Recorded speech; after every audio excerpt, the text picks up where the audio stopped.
Go ahead. Are you ready? Yeah, go ahead. Go ahead. This is funny, and he hasn't even started the joke yeah, yet. BT, it's over there on the table there, next to the cheese. Okay. There's a priest, a minister, and a rabbi, and they used to meet once a week to get together and talk shop. Well, one day the priest. Hold on. Yes, you can. Okay. All right. Take two.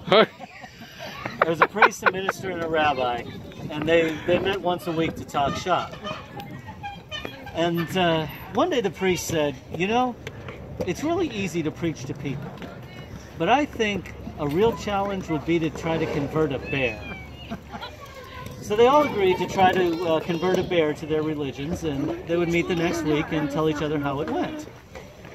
Well, unfortunately, the next week they had to meet in a hospital. The priest goes first.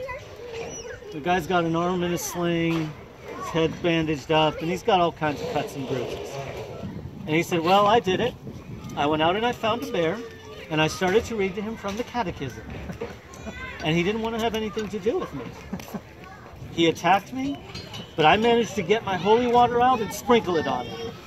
He became as gentle as a lamb. Holy Mary, Mother of God, the bishop is coming out next week to give him First Communion and Confirmation. Okay, so now it's the Pentecostal preacher's turn. He's got one arm in a cast, he's got one leg in a cast, he's got his head bandaged, and he's got all other bandages all over him.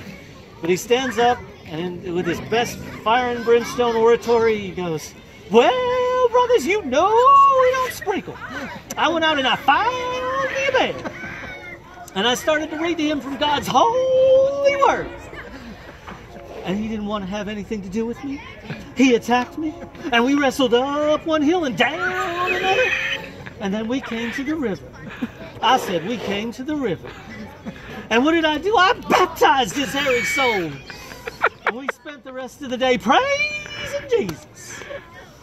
Okay, so now it's the rabbi's turn. Poor guy. He's in an ICU bed, and he's in a body cast from head to toe, and there's all kinds of tubes and running in and out of him. And he says, well, you know, looking back, I don't think circumcision was the best way to start.